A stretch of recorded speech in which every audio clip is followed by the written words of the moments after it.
Teología Bíblica 1.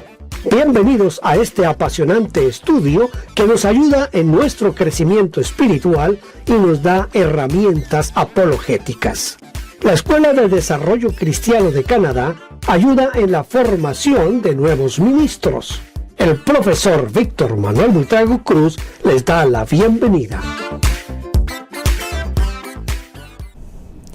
Bienvenidos a nuestra lección número 3 de Teología Bíblica 1. Hemos estado estudiando acerca de Dios. Vimos un poco en la clase pasada acerca de la Trinidad. Espero que haya visto el video extra que dejé al final, que es de Paul Washer, hablando un poco acerca de la Trinidad. Si usted quiere ver el video completo, puede buscarlo en YouTube y ahí lo va a encontrar. Hoy vamos a continuar con lo que hemos denominado los atributos de Dios. Entonces vamos a dar inicio a un pequeño repaso de lo último que vimos en la clase número 2. Estuvimos hablando que la división, hablando de la división que estábamos mencionando, no debe ocultar el hecho de que los atributos no son comunicables en el sentido absoluto del ser humano.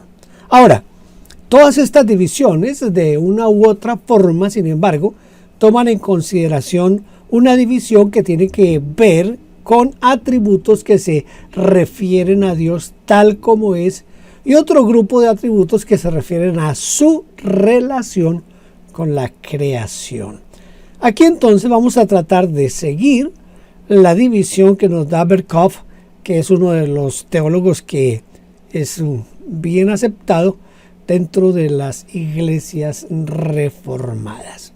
Entonces vamos a iniciar con los atributos incomunicables. Primero, la autoexistencia de Dios. ¿Qué significa esto?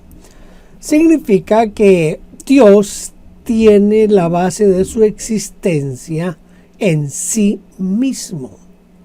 Es decir, que este atributo se expresa especialmente en su nombre Jehová. Desde luego que relacionándolo con el verbo en el hebreo, ¿verdad? Acuérdense que si se quiere tratar de traducir el Jehová que aparece en Éxodo cuando Dios se le revela a Moisés, más o menos el nombre que Dios le da a Moisés está basado en lo que nosotros conocemos con 4 letras del hebreo, que al leerlas en español sería JHWH. Estas letras, pues en el español no tendrían una manera de pronunciarse. Entonces, por eso los traductores de la Biblia lo que hicieron fue agregar unas vocales.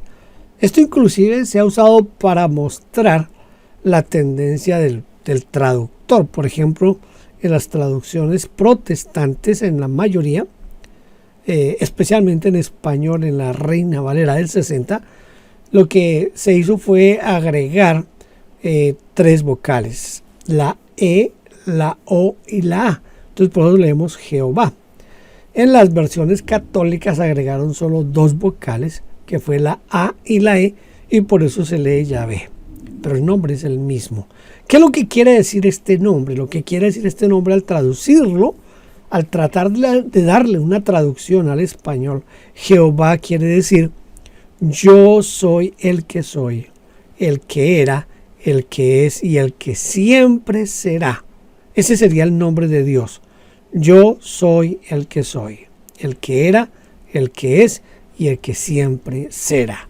Entonces por eso se optó por utilizar Jehová o Yahvé. En cuanto a referencias bíblicas para hablar sobre la autoexistencia de Dios, podemos situar o verlas en Juan capítulo 5, versículo 26. Dios es independiente también en sus pensamientos. En Romanos capítulo 11 versículos 33 y 34. Dios también es completamente independiente en su voluntad y también, desde luego y de todas maneras, en su poder. Vamos a mirar la unicidad de Dios. Cuando hablamos de la unicidad de Dios, nos referimos a que Dios es el único de su género. Solamente hay un Dios y por lo tanto Dios es único. Todas las demás cosas existen por medio de Dios. Quizás venga a su mente lo que viene a mi mente, que es el pasaje de Colosenses, donde Pablo nos dice que en Él fueron creadas todas las cosas, por Él, para Él y por medio de Él, y que todas las cosas en Él subsisten.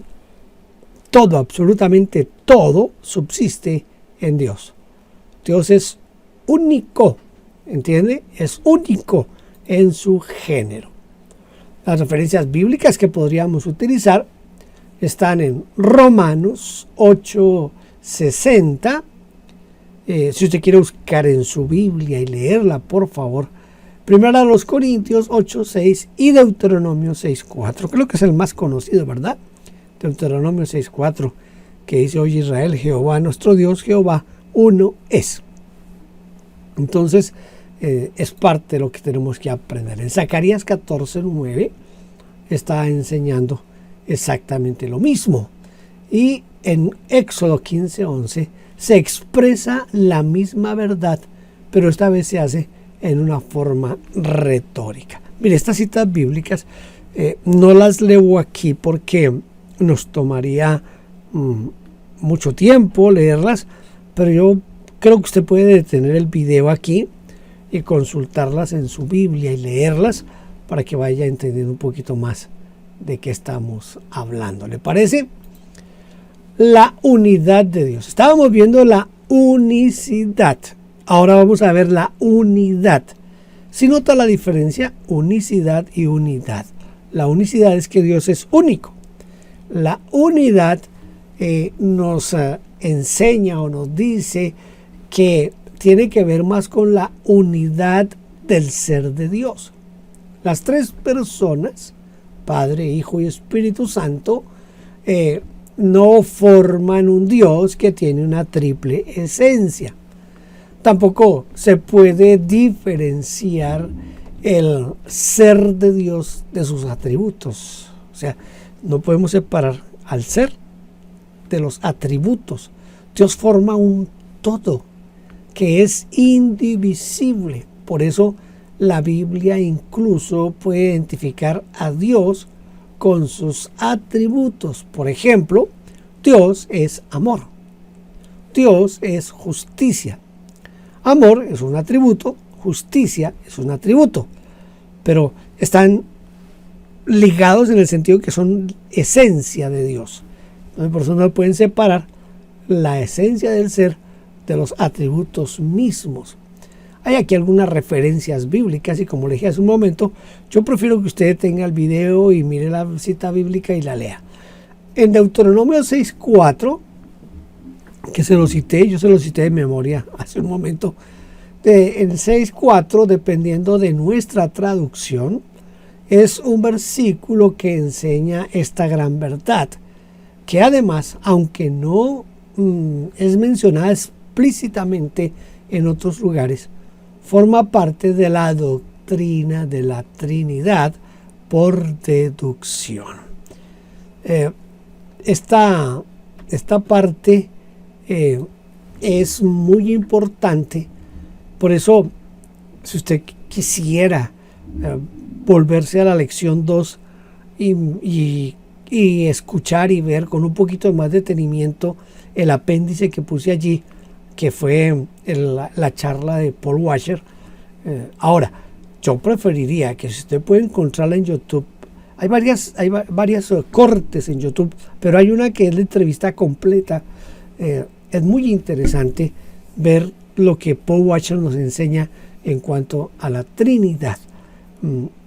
Dentro del cristianismo Esta es una de esas doctrinas que se llaman doctrinas fundamentales del cristianismo, la Trinidad. Es importante que tengamos un poquito de conocimiento, de dominio de esta doctrina. Así que lo invito a que la revise, por favor. Hay algunos problemas. ¿Qué tipo de problemas pudiéramos encontrar nosotros con este aspecto? Mire, esta doctrina, estamos hablando de la unidad de Dios, ¿verdad? Esta doctrina no contradice a la doctrina de la Trinidad, por el contrario, la unidad tiene que ver con la esencia o el ser de Dios. La Trinidad tiene que ver con la subsistencia. En el hebreo existe otra palabra que significa uno o unido, y es la palabra yahid. Bueno, ni usted ni yo sabemos hebreo, solo tomémoslo como una referencia. Esta palabra significa unidad total en todos los sentidos. No toca con que con esto vamos a contradecir la doctrina de la Trinidad de ninguna manera. Recuerde, hay unicidad y hay unidad. No olvide esos dos aspectos importantes.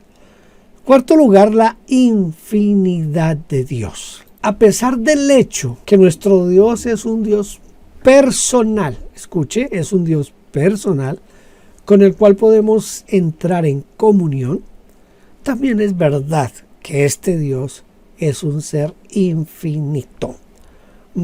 Dándole aquí como una especie de aplicación un poquito como hacia la parte espiritual, es una de las cosas que a mí me parecen grandiosas de Dios, como un ser infinito, como un ser todopoderoso, como un ser completamente santo, santo, santo, cómo vive en nosotros, cómo vive con nosotros, porque Dios vive en nosotros y con nosotros. Eso es algo, aquí en la mente hay momentos en que uno piensa, pero ¿cómo puede ser posible eso?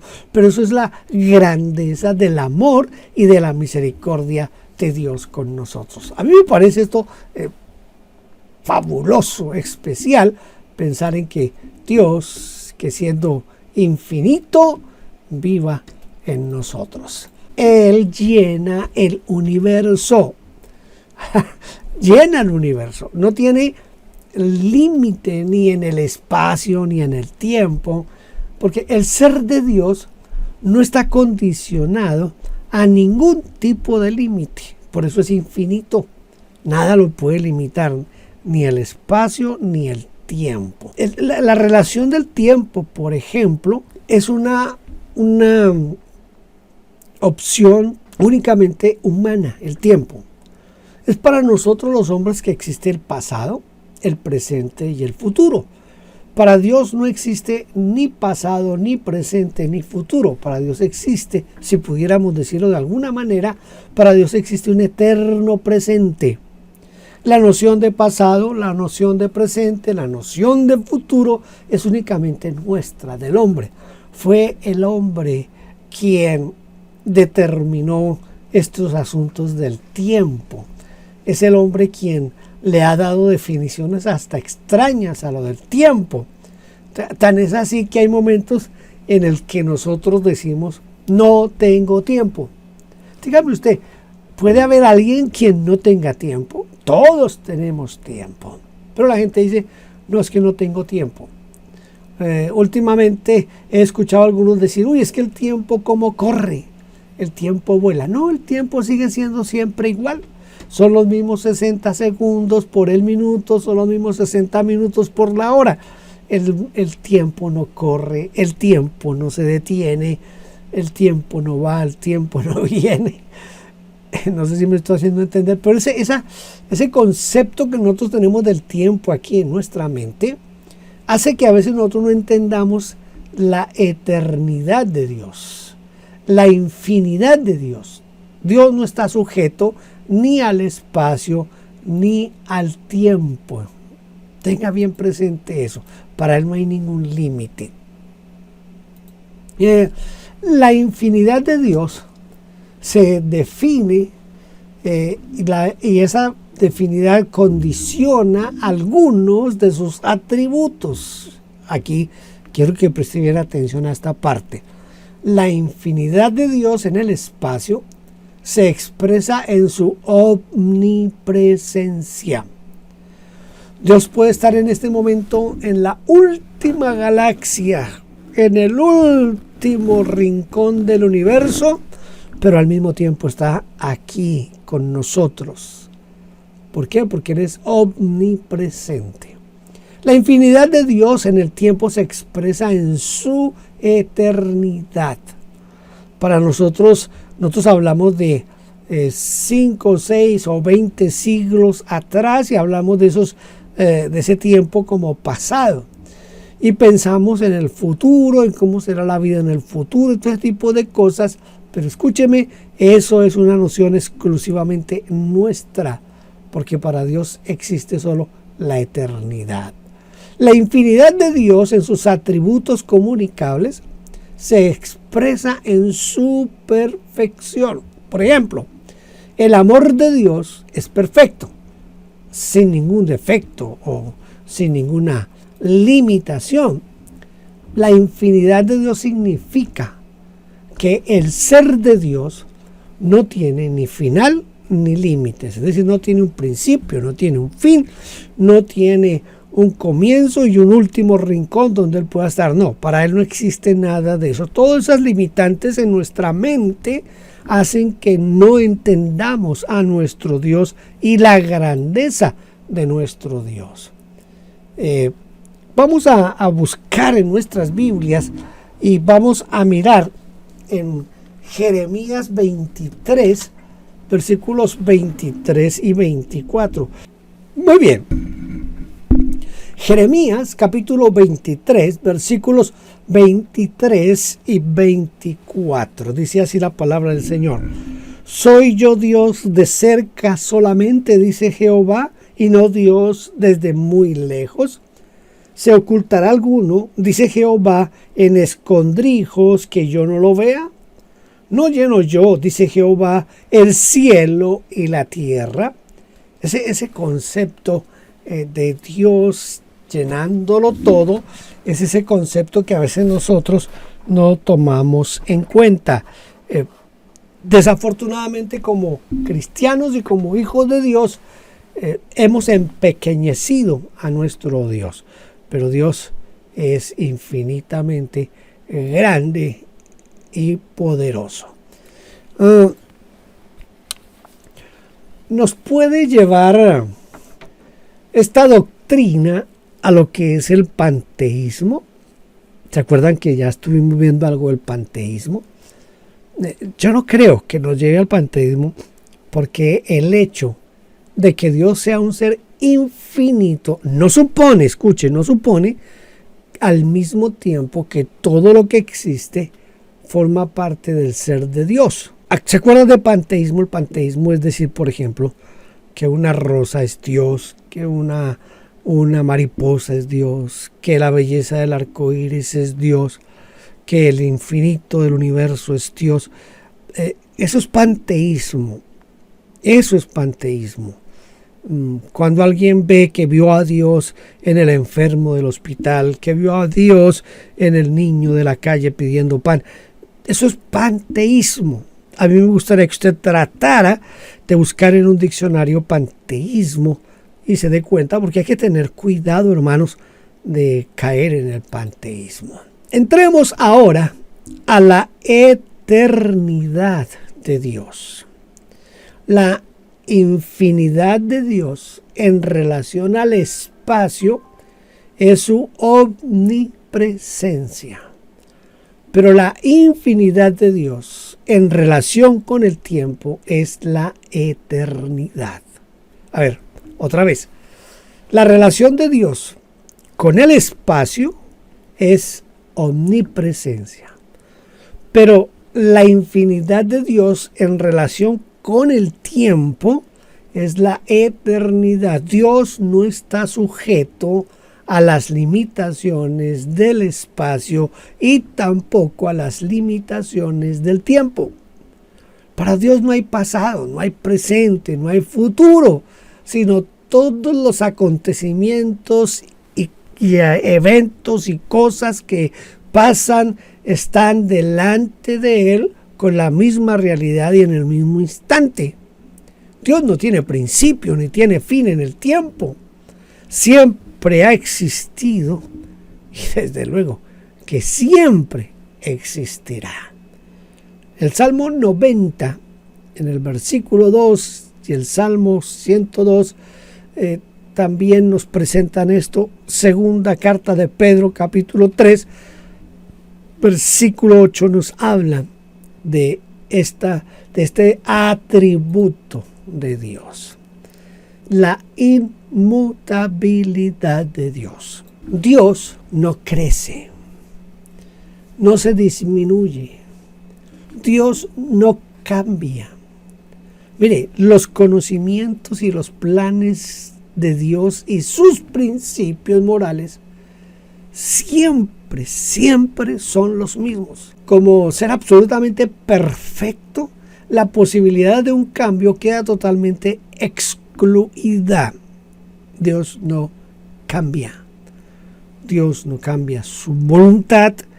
Dios no cambia su temperamento. Dios no es hoy más santo que ayer. Dios no es más santo hoy porque lo alabamos o lo adoramos. Dios no es más grande porque nosotros reconocemos su poder. Dios es inmutable, es decir, no cambia. ¿Entiende? Dios no cambia. Dios no está sujeto a ningún cambio, ni de su ser, ni de sus atributos, ni de sus planes, ni de sus promesas. Ay Dios, si conociéramos a Dios en estos atributos que hemos estado mencionando, seguramente nuestra fe y nuestra entrega a Dios sería un poquito diferente. Aquí hay unas referencias bíblicas que espero que usted las busque. Voy a darle ahí un tiempecito para que usted las mire. Éxodo 3:14, que ya lo mencionamos cuando hablamos de yo soy Jehová. Números 23, ahí creo que se menciona que Dios no es hombre para que mienta, ni hijo de hombre para que se arrepienta. Luego viene el Salmo 102, Isaías 41, Malaquías 3:6, Romanos 1:23 y Santiago 1:17. Tenga en cuenta estas referencias bíblicas, por favor, para que usted las lea y reafirme un poquitito más la inmutabilidad de Dios. No hay versículos que indiquen que Dios cambia de opinión y de planes. ¿Usted qué piensa? Por ejemplo, el famoso pasaje de Génesis, que últimamente ha dado mucho de qué hablar, porque desafortunadamente a la iglesia se ha metido ahí muy soslayadamente aquella doctrina de que los ángeles pueden tener sexo con las mujeres. Se utiliza Génesis 6 acerca de los Nefilim, pero aquí en Génesis 6 dice que lo que vamos a tratar de mirar, porque es tratando de ver si es un problema o no es un problema, ¿verdad? Lo que dice Génesis 6 es que Dios se arrepintió de haber hecho al hombre. ¿Por qué razón? Porque Dios mira al hombre y ve al hombre ausente completamente de sus normas, de sus leyes, del amor hacia él. Entonces el hombre decide por sí solo, decide hacer las cosas a su manera. Entonces Dios ve esto y es cuando viene el famoso pasaje del problema de los Nefilim. Entonces pareciera que Dios, como que a Dios no le salió bien el plan, ¿entiende? Lo que algunos han querido decir es, Dios creó al hombre, pero Dios fue sorprendido por el pecado del hombre y a Dios lo dejó, ¿cómo así que se me fue de las manos? y entonces se llenó tanto de pecado que Dios dijo, mejor no hubiera creado al hombre. Pero no es eso. Lo que se está mencionando aquí es el dolor que Dios siente de cómo su creación lo ha abandonado y lo ha hecho a un lado a Dios. Entonces por eso es que Dios determina levantar una nueva generación que ojalá esa nueva generación sí lo ame, le sirva, tenga comunión con Él y decide entonces destruir a la tierra con lo que conocemos hoy como el diluvio universal. En Éxodo 32, en los versículos 10 al 14, Dios quiere destruir al pueblo de Israel, pero pareciera que luego se deja convencer de Moisés para perdonarlos. Este es otro pasaje del cual podemos sacar muchas enseñanzas. El pueblo de Israel se ha pervertido y Dios le dice a Moisés, hazte a un lado y yo los destruyo y de ti, Moisés, voy a hacer una nación grande. Esa nación que yo quiero la voy a sacar de ti, Moisés, pero hazte a un lado y destruyo a esta gente. Moisés le dice a Dios, no, porque ¿qué van a decir los demás? Bonita cosa, los sacó de Egipto para matarlos aquí en el desierto. Entonces Dios decide no destruir a Israel porque Moisés lo convence. No, esto no es que Dios cambió de parecer. Usted tiene que entender algo. La oración tiene un propósito. La oración tiene el propósito de lograr que se mueva la mano de Dios a favor del hombre para suplir las necesidades del hombre. Entonces aquí la oración de Moisés mueve el corazón y la mano de Dios para que el pueblo de Israel aprenda una lección, el mismo Moisés aprenda una lección, y hay que verlo es por ese lado. No crea que es que Dios decidió, se reunieron allá Padre, Hijo, Espíritu Santo y dijeron, bueno, vamos a acabar con esta gente y de Moisés sacamos a alguien, así que cúmplase, fírmese y cúmplase, no. Y que después Moisés le hizo retroceder a Dios, no. Es mostrando Dios su amor, su misericordia hacia el hombre siempre, todo el tiempo. Acuérdese, Dios es bueno todo el tiempo. Entonces, estos pasajes de Génesis 6:6 y Éxodo 32 no es que muestren que Dios cambia. Recuerde, Dios es inmutable. Dios no cambia. Bueno, decía mi pastor, Dios sí cambia, porque Él me cambió a mí. Claro que sí, que Él nos cambió a nosotros. Jonás 3:10 también es otra muestra que Dios quería destruir a Nínive. Le dijo a Jonás, vaya, predíqueles que voy a destruir a Nínive. Y entonces Jonás llega allí a Nínive, predica, está 40 días predicando y después Dios decide no destruir a Nínive. Entonces Jonás pelea con Dios por esa razón. Jonás le dice, yo por eso no quería venir. Todo el asunto que pasa ahí con Jonás, que también es una gran lección para nosotros hoy. Hay que cuidarse entonces de este error. El hecho de que Dios es inmutable no significa que Él es inactivo.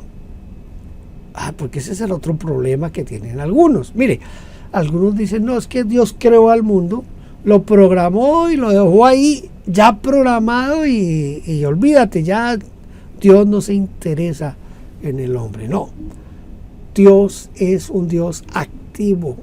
No hay contradicción entre sus actividades y su inmutabilidad. Y vamos a terminar por hoy con la omnipresencia de Dios. La omnipresencia de Dios o su inmensidad tiene que ver con su infinidad en relación al espacio. Escuche, al espacio. Las dos palabras, omnipresencia e inmensidad, son sinónimos con una notable excepción.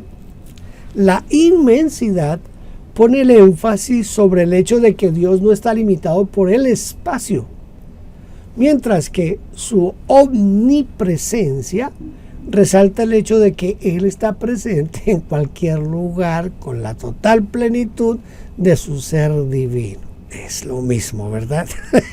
Está en todas partes, punto. Dios está en todas partes. Eso es lo que quiere decir omnipresencia. Dios no está limitado por el espacio y al mismo tiempo está presente en cualquier lugar con la totalidad de su ser. Mire, en este momento que usted está viendo esta clase, Dios está con usted completo, Dios completo, en toda su grandeza, en todo su esplendor, Dios está con usted.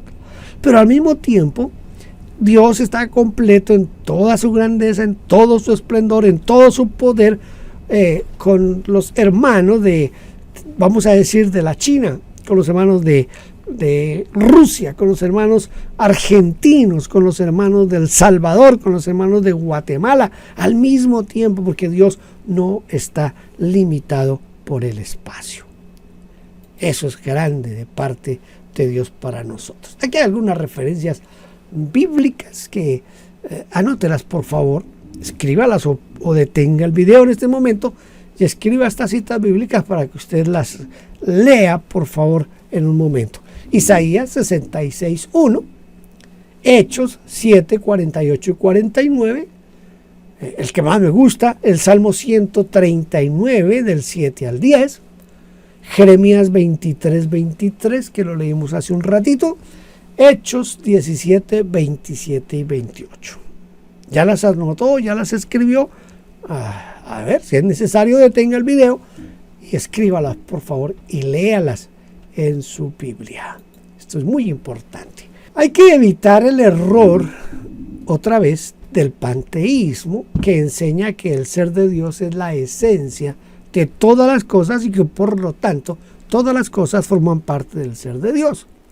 Mire, la Biblia marca una clara diferencia entre lo que es el creador y la creación. Dios creó las flores hermosas. Hay una ilustración que siempre yo uso y es la siguiente. Dios creó los animales y creó tantos animales y de tantas formas que uno a veces se pregunta por qué Dios creó, por ejemplo, los sapos.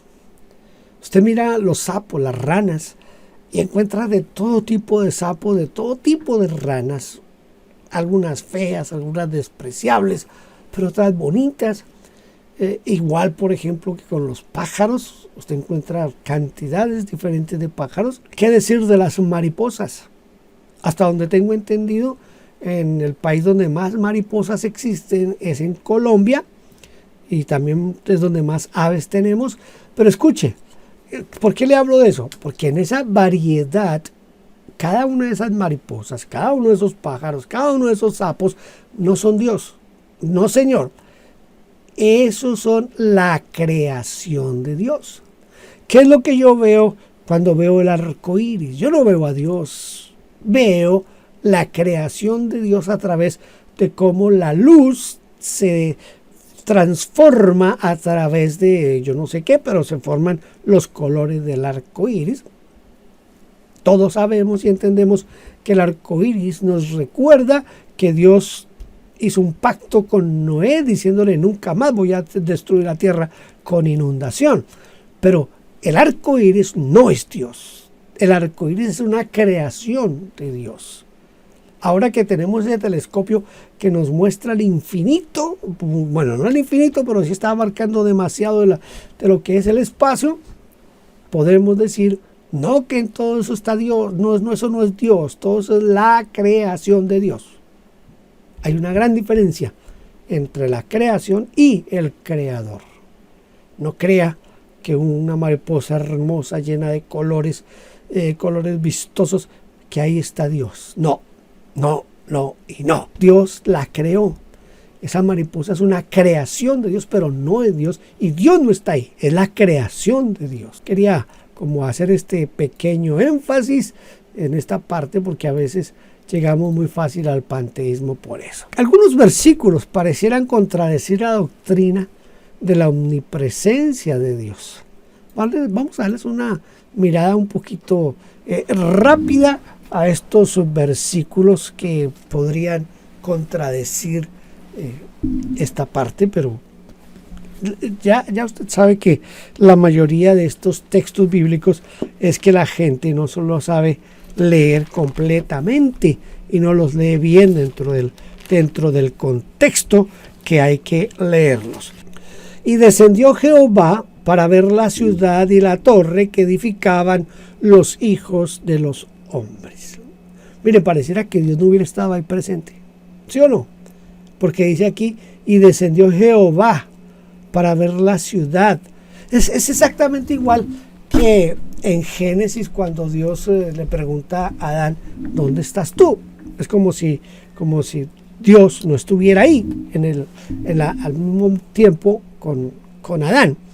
Tengamos en cuenta esta parte porque es muy difícil a veces y a veces lleva a entendimientos no correctos. Dios tiene que bajar del cielo para ver la torre. Aquí tenemos una de las frecuentes teofanías del Antiguo. ¿Se acuerdan que hablamos de las... fue de los antropomorfismos. Después vamos a hablar entonces de las teofanías. Del Antiguo Testamento es Dios en la segunda persona de la Trinidad que baja a la tierra. El enfoque aquí es poner en ridículo el proyecto de los hombres de construir una torre que llegue hasta el cielo. Como respuesta, Dios tiene que bajar para verlo. Note, la torre era para subir hasta el cielo. Entonces Dios baja, entre comillas, para verlo. Entonces hay que leer bien la palabra de Dios. Y podemos seguir leyendo algunos textos. En el Génesis que acabamos de mirar, me vuelvo un poquito, me vuelvo para que ustedes lo vean cómo es el texto de Génesis. A ver qué se me hizo aquí. Génesis 18:21.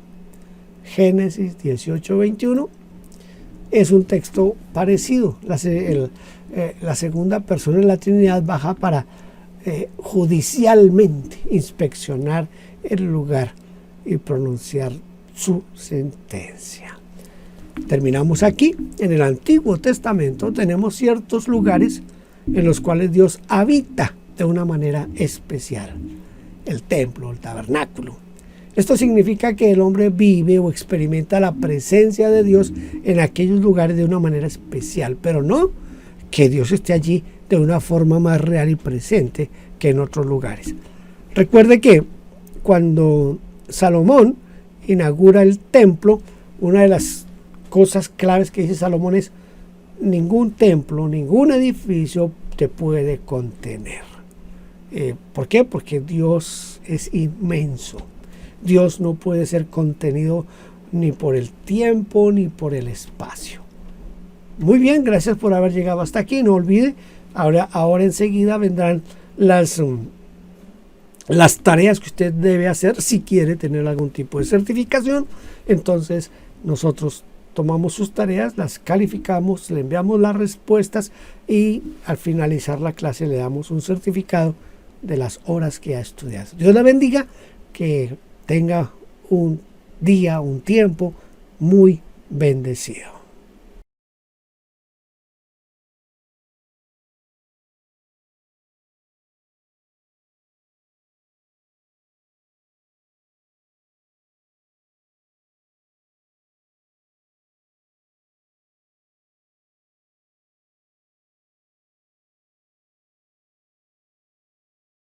Ahora, al comienzo de tal esfuerzo, reconocemos un par de asuntos importantes, una distinción que se hace en la teología con respecto a la naturaleza de Dios, es la distinción entre los atributos comunicables e incomunicables de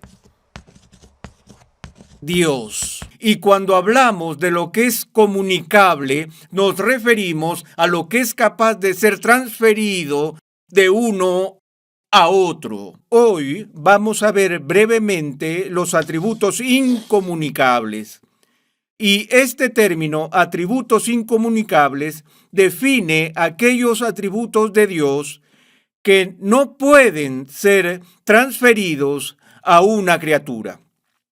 Quiero decir, ni siquiera Dios puede comunicar estas características de su propio ser a las cosas que hizo. Pero Dios es un ser simple en el sentido de que no es un ser complejo que se compone de 5 kilos de inmutabilidad, 5 kilos de eternalidad, 5 kilos de infinitud, 5 kilos de soberanía y así sucesivamente. No es un poco de esto y un poco de otro mezclado o puesto junto como si construyéramos una casa.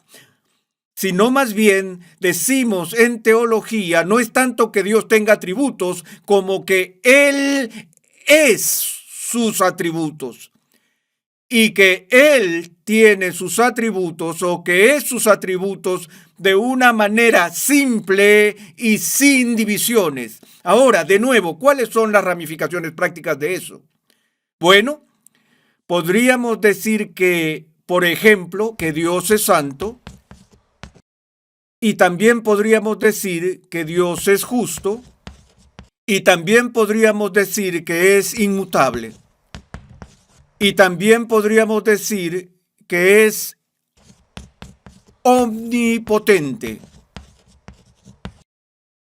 Pero esto es lo que eso significa, que su omnipotencia es siempre una omnipotencia santa, una omnipotencia inmutable, una omnipotencia eterna y una omnipotencia infinita. Es decir, todos los demás rasgos de carácter que usamos para describir a Dios también definirían lo que queremos decir con su omnipotencia. Y por la misma razón, la eternalidad de Dios es una eternidad omnipotente.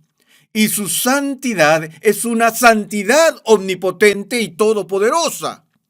¿Ves lo que quiero decir? Que no es como si estuviera hecho de un cuadrado de omnipotencia, otro cuadrado de santidad. Es totalmente santo, omnipotente, totalmente inmutable. Él es sus atributos.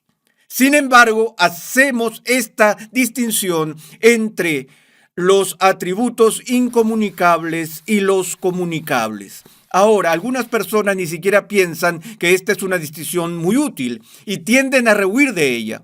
Pero creo que es muy importante, porque una de las cosas más críticas que podemos hacer como cristianos es llegar a un entendimiento claro sobre la diferencia entre Dios y cualquier otra criatura. Y ninguna criatura puede poseer nunca un atributo incomunicable del Dios Todopoderoso. Estaba hablando, cuando hablamos de la diferencia entre Dios y las criaturas, la distinción más común que hacemos es que somos seres humanos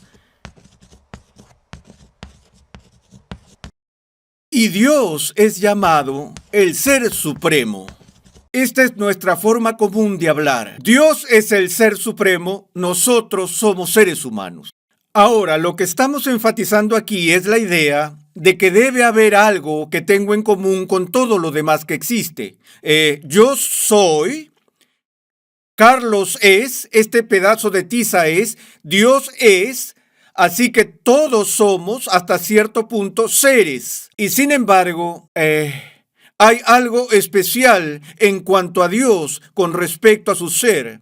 Ahora, cuando pensamos en esto y miramos, vemos una idea común aquí del ser y la diferencia en los adjetivos calificativos que describen el ser. Uno pensaría que la verdadera diferencia entre Dios y el humano estaría aquí, pero en realidad la verdadera diferencia entre Dios y todo lo demás que es hecho es justo esto, como lo estaba indicando anteriormente. Nos distinguimos por ser, somos seres derivados, somos seres condicionales, somos seres dependientes, somos seres creados. Pero Dios no es dependiente, no es creado, no es finito, sino que tiene el poder de ser en y por sí mismo, no lo deriva de algo más. Quiero decir que decimos, en Dios vivimos, nos movemos y existimos. Dios no dice, en el ser humano vivo y me muevo y tengo mi ser. Él estaba bien sin nosotros antes de conocernos. Ahora puede estar bien sin nosotros. Nunca nos necesitó para sobrevivir o para ser. Y sin embargo, no podemos sobrevivir por un instante sin el poder de su ser sosteniendo nuestro ser. Porque la idea aquí es que cuando Dios nos crea, no solo nos crea en virtud de su ser, el hacedor de lo que somos, significa que somos dependientes de Él para nuestra propia existencia desde el principio. Pero la idea bíblica es que lo que Dios crea, Él lo sostiene, conserva. Y yo soy tan dependiente de Dios para mi ser, momento a momento, para mi existencia continua, como yo lo era para mi existencia original.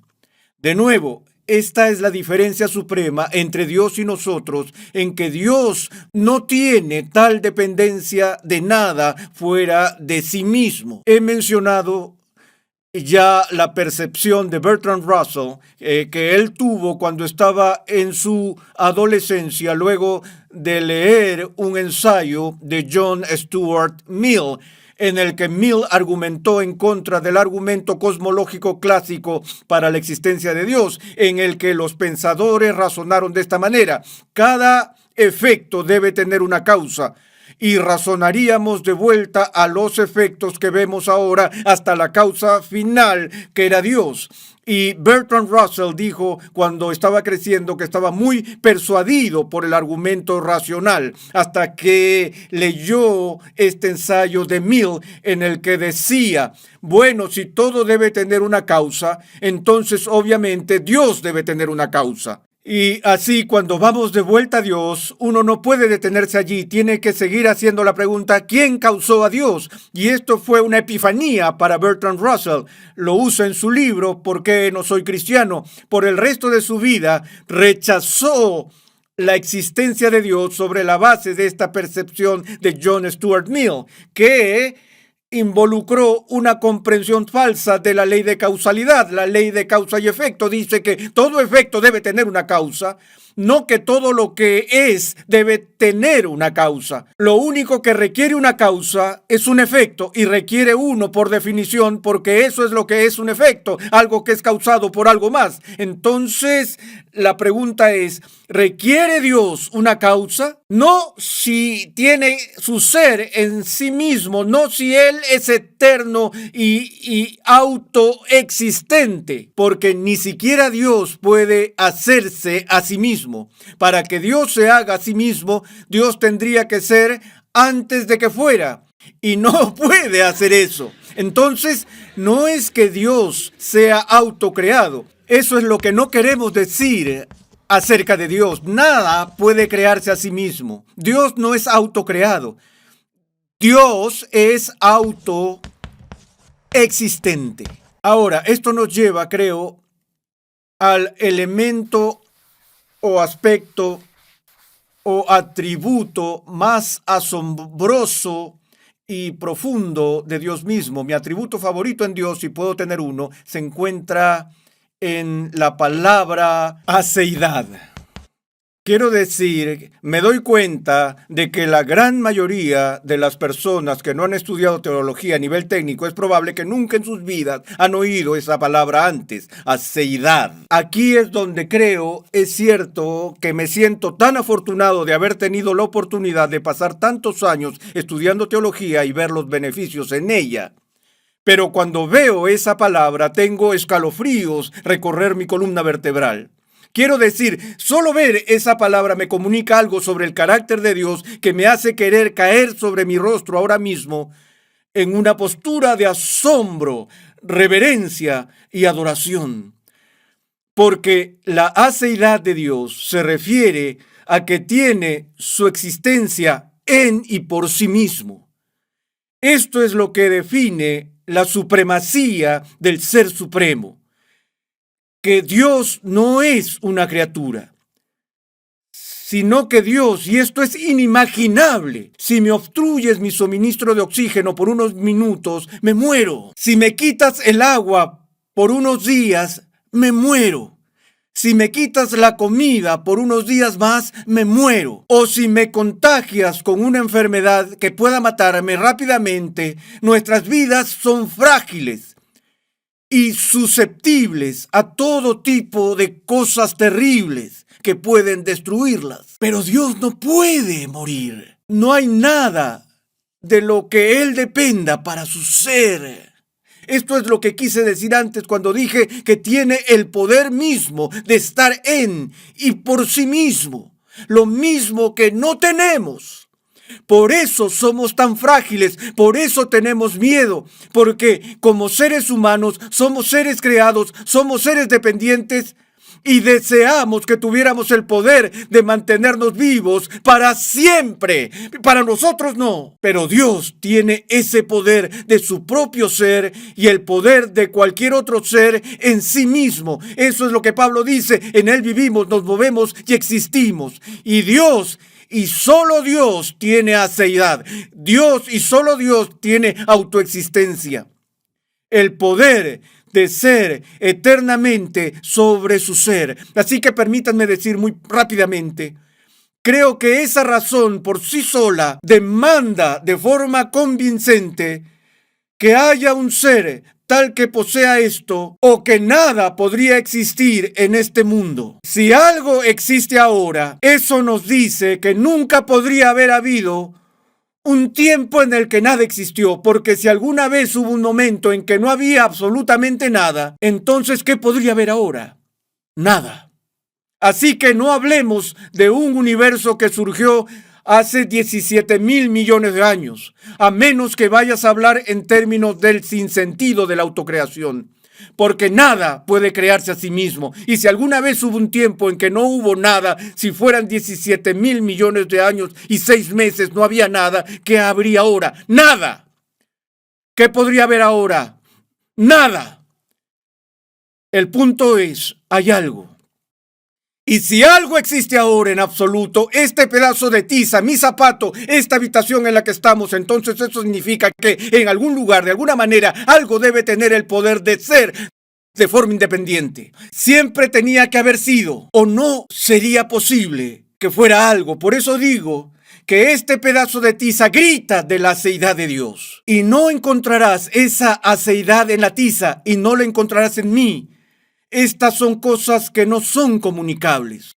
Al igual que Dios no puede comunicar su eternalidad a una criatura, porque cualquier cosa que tiene un comienzo en el tiempo es por definición no eterna. Se nos puede dar la vida eterna para siempre en esa dirección, pero no podemos obtenerla de forma retroactiva, porque todos tenemos fechas de nacimiento y no somos criaturas eternas. La eternidad como tal es un atributo incomunicable.